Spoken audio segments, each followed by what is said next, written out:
lagi dengan program POV Storytelling. Di awal tahun ini, saya Afifah. Saya Ridwan. Kami berdua akan menemani teman-teman untuk duduk dan mendengarkan cerita pengalaman seru kita tahun lalu. Salah satunya di Banda Neira. Benar sekali, Banda Neira merupakan salah satu destinasi prodi kami saat tahun 2025 kemarin. Mau tahu gimana keseruannya? Tonton sampai habis ya teman-teman. Jadi awal mulai sampai ada cerita ini itu dimulai dari kita tuh yang harus pergi berkumpul di tempat speed. Nah, itu tuh harusnya dijadwalkan sekitar jam 9. Tapi kita sangat ngaret, benar. Terutama kita serumah ini, aku sama Ridwan dan teman-teman yang lain, kita ngaret sampai jam 11. Kita benar-benar sangat ngaret. Padahal mau bilang paginya itu cerah. Tapi pas masuk siang ternyata kita mulai dapat badai, ada hujan juga. Nah, pikiran kita tuh kayak masih mungkin cuma angin biasa, cuma angin lewat doang. Ternyata pas kita perjalanan dari Neira ke Pulau Rune itu ombaknya dari gunung ya?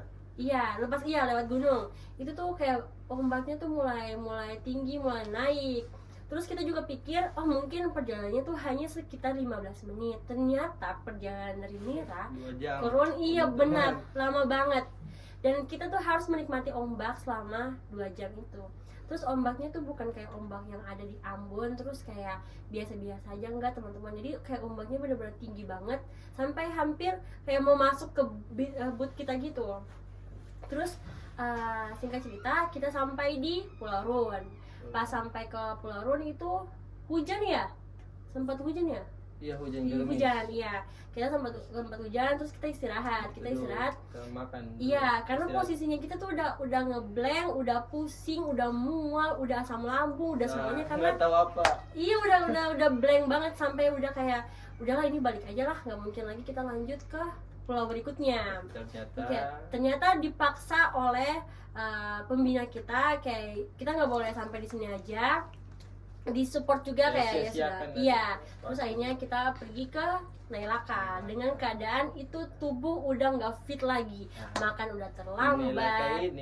Bentar lah, ada hujan, ada angin, terus sampailah kita di Nailaka. Rasa mabuk, rasa pusing itu terbayarkan sebenarnya, karena pemandangan di Nailaka apalagi pas hujan itu benar-benar bagus banget, kayak asri, benar-benar bagus, walaupun nggak kelihatan. Gitu. Nggak, kita loh tiba-tiba jadi fit banget, yang tadinya udah tumbang, kayak pas lihat Nailaka tuh kayak ini bagus banget, walaupun nggak kelihatan gunung Lewaraninya, tapi menurut aku pas hujan tuh bagus banget. Ternyata gejala awal semuanya terjadi itu yaitu karena hujan. Kita memutuskan untuk mandi hujan di Pulau Nailaka. Kita basah-basahan, kita basah, semuanya basah, tapi kita tetap foto sama-sama, tetap buat konten. Intinya kayak seru-seru aja, kayak fine-fine aja. Padahal tadi waktu di Pulau Rune tuh kita kayak sempat hampir tumbang, mungkin ada tumbang. Nah, kejadiannya itu pas kita pulang dari Nailaka. Kita pulang Nailaka. Kita tidak tahu juga ada yang ngambil. Iya. Jadi awal mulanya itu teman-teman aku yang lain yang awalnya udah tumbang itu tambah tumbang pas kita pulang mau dari Nailaka ke Neira. Sebenarnya tuh nggak langsung ke Nailaka, itu mau singgah kalau nggak salah di Pulau Hatta. Iya, Pulau Hatta. Kita mau sempat singgah ke Pulau Hatta. Karena itu udah sore banget, terus cuacanya dari siang tadi jam 11 tuh nggak bisa mentoleransi gitu. Nah, terus lanjut kita pas perjalanan pulang itu temen aku ada satu, dia udah tumbang. Terus kelas-kelas yang lain kebetulan kita pergi sama kelas B ya. Kelas B dan A. Iya. Cuma separuh aja. Yang kelas A tuh cuma separuh, kelas B itu hampir semua. Kelas B semua, kelas C semua, kelas A tuh cuma separuh doang yang ikut. Nah, yang kelas B itu aku posisi di booth itu udah lihat ada yang tumbang, ada yang muntah, kiri kanan tuh ada yang muntah. Terus aku pikir cuma kelas B doang. Ternyata kelas C juga ada teman-teman kita, terutama teman-teman kita serumah. Termasuk dia teman-teman. Ya, termasuk saya juga. Iya, saya juga muntah ya ternyata. Terus singkat cerita pulang di tengah perjalanan ya? Iya, masih di tengah perjalanan. Itu satu mulai tumbang. Ya, itu di kelas C udah mulai tumbang, ada yang udah kayak ada yang udah mau hampir semaput, terus ada juga yang tiba-tiba udah mulai kejang-kejang. Pas sandar jembatan, warga dia heboh ya. iya dia udah kejang-kejang itu kan, dia udah kejang-kejang yang udah tumbang diangkut satu persatu. Dan kebetulan rumah kita tuh diantar langsung di dekat rumah kita, jembatan rumah kita. Nah kita datang terus Kita ambil teman-teman yang iya, tumbang ya. ini Ridwan ini salah satu teman yang bantu teman-teman yang lain saat tumbang, karena memang benar-benar chaos banget, benar-benar chaos. kayak pertama tuh cuma cerita karangan, tapi ini tuh benar-benar terjadi di kita. Terus pas itu kita diangkut, bukan cuma Ridwan aja, ada teman-teman yang lain juga, termasuk aku diangkut. Ya, ada yang lain juga angkut yang memang udah tumbang. Kita sampai ke rumah, kebetulan rumahnya tuh dekat dari tempat kita di stop booth gitu. Nah kita stop, terus diangkut. Pas diangkut ini, nah kejadian itu mulai terjadi saat kita di rumah.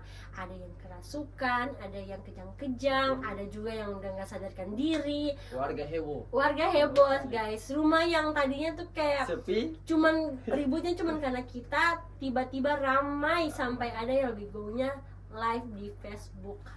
Itu adalah momen terepik, karena kok bisa ada kejadian kayak gitu, ada yang live di Facebook.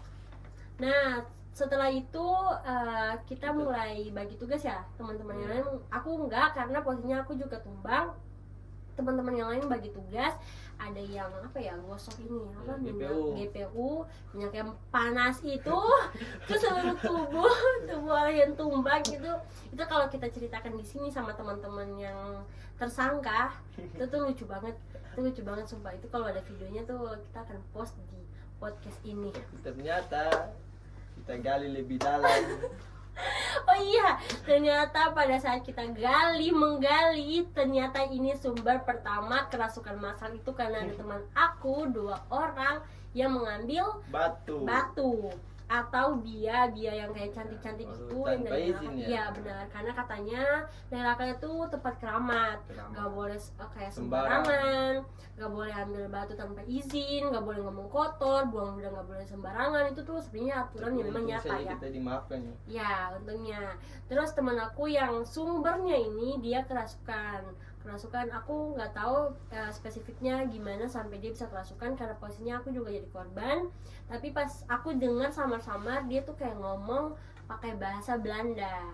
Jadi kemungkinan besar itu yang merasuki dia itu mungkin orang tua yang orang Belanda mungkin ya.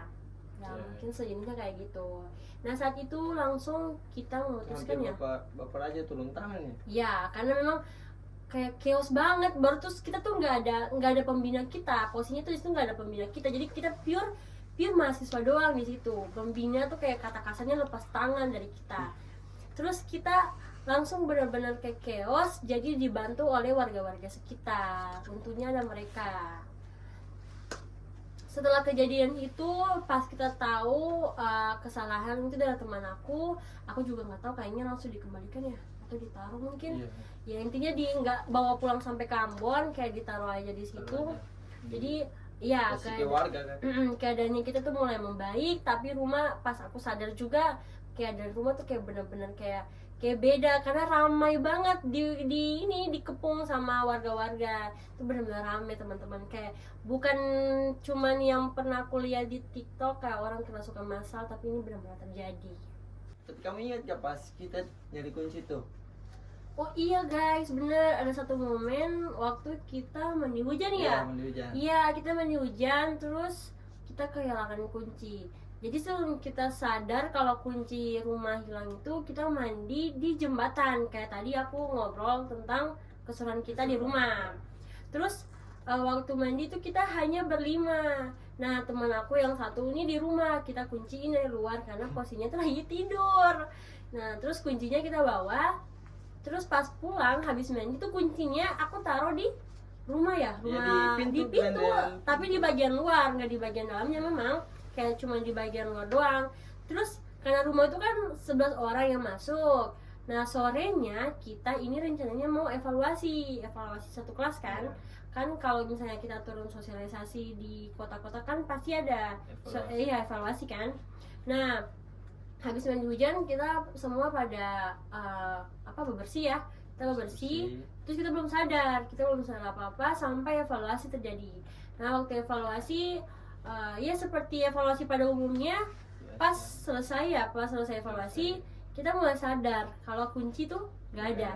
Kunci nggak ada. Karena mau istirahat. Kan? Iya, karena posisi kita mau istirahat, kita juga udah kayak kita ber-11 orang itu benar-benar kayak cari sampai pakai senter handphone buat kayak nyenterin kayak di mana kunci di mana, sampai aku pikir kayak kamar mandi. Iya, kita salah satunya di kamar mandi juga.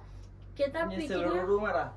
Kita pikirnya ada teman-teman yang iseng kayak nemuin kunci, ternyata nggak ada. Nggak bener-bener kayak nggak ada yang sembunyiin kunci kita. Kita cari-cari nggak ketemu. Terus akhirnya kita memutuskan untuk kita semua tidur di ruang tamu, karena kan nggak mungkin kayak ada yang jaga ada yang enggak, jadi kita semua tidurnya di ruang tamu. Sampai besok kita kayak udah pasrah juga, kayak udah pasrah, bener-bener pasrah. Aku juga udah mau lapor ke orang rumah ya. Ujungnya minta maaf. Iya, tapi sebelum kita lapor, kita semua minta maaf dulu kayak pribadi ya, kayak maaf ya kalau kita buat salah, kita berisik. Karena memang waktu di rumah kesalahan kita tuh berisik ya. Kita berisik banget, kita kayak gimana ya, kayak nggak hargai tetangga-tetangga. Nggak juga sih, hargai, tapi kayak berisik aja pada umumnya, karena kita kan ramai 11 orang di rumah, tapi kayak mungkin berisik kan, jadi mungkin itu teguran ya. Terus pas habis minta maaf, kejadian minta maaf, lebih gongnya aku dapat kunci itu di kamar mandi, dimana kamar mandi itu kita udah cek berulang kali. Baru bukan cuma aku doang yang cek, ada Ridwan, ada juga teman aku yang lain. Kita cek sampai pakai senter, itu nggak ada sama sekali kunci di kamar mandi. Tapi pas habis minta maaf, kayak semuanya minta maaf, kayak mengaku kesalahan karena udah berisik, bla bla bla, tiba-tiba kunci itu ada. Menurut aku itu merinding juga sih, karena kayak gimana ya, kok bisa kunci itu kan benda gitu kan, benda yang bisa kita lihat, tapi tiba-tiba ada, tiba-tiba nggak ada. Padahal waktu pulang mandi hujan tuh aku taruh loh di pintunya, tapi kok bisa nggak ada gitu. Ya itu satu pelajaran buat kita ya. Ya kebetulan itu bisa kita ambil dari pelajaran, kita nggak boleh berisik apalagi di tempat yang baru kita kunjungi. Banda itu merupakan tempat yang baru kita kunjungi gitu.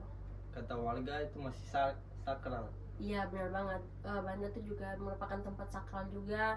Jadi kalau kita kesana, macam-macam lah. Iya, kita nggak boleh macam-macam. Omongannya juga harus dijaga. Walaupun tempat wisatanya bagus banget, kayak worth it juga untuk teman-teman kunjungi, tapi teman-teman juga harus jaga sikap, jaga perkataan, terus nggak boleh teledor. Kayak hati-hati lah, kayak setiap tempat itu pasti punya sesuatu yang mengunjungi tempat tersebut gitu. Terus terakhir, di poin terakhir kita akan membahas cerita waktu kita ke Lewarani. Jadi Lewarani itu aku aja sih yang pergi, tapi dia enggak. Tapi aku perginya juga enggak sampai di puncak, karena satu hari sebelum ke Lewarani itu kan sakit karena kejadian horor kerasukan massal itu kan. Nah aku sama teman perempuan aku yang lain paksain untuk tetap naik gunung. Ternyata pas perjalanan naik Lewarani itu aku tumbang. Itu ada alasan kan? Iya sih, ada alasannya. Bilang ke pasar. Udahlah, itu adalah aib. Tidak perlu dibuka di podcast ini ya. Intinya keseruan waktu naik gunung Lewarani itu aku nggak sampai di pos 3, cuma sampai pos 2 udah nggak mampu, udah chaos, udah tumbang. Akhirnya aku turun, diangkut oleh teman-teman aku yang lain yang ternyata dari pagi udah ada dari rumah lain yang udah ada di puncak. Terus aku pulang bareng mereka, ini aku istirahat. Dan teman-teman yang lain mereka sampai di puncak. Mungkin itu saja cerita storytelling kita waktu di Banda. Semoga teman-teman anggap pelajaran dari kita ya. Benar, semoga teman-teman bisa mengambil pelajaran dari cerita kita. Ambil yang positif saja, yang negatifnya jangan ditiru. Iya benar. Oh ya, untuk teman-teman yang mau ke Banda harus, kalau misalnya cewek cowok gak boleh living together, karena kita berdua ini serumah tapi rame-rame. Di Skybird ini kita rame-rame, jadi kita berdua gak sendirian dan teman-teman yang lain juga. Mungkin program POV kita hari ini. Sampai jumpa di cerita program POV storytelling lainnya. Jangan lupa like, comment, and subscribe teman-teman. Bye-bye.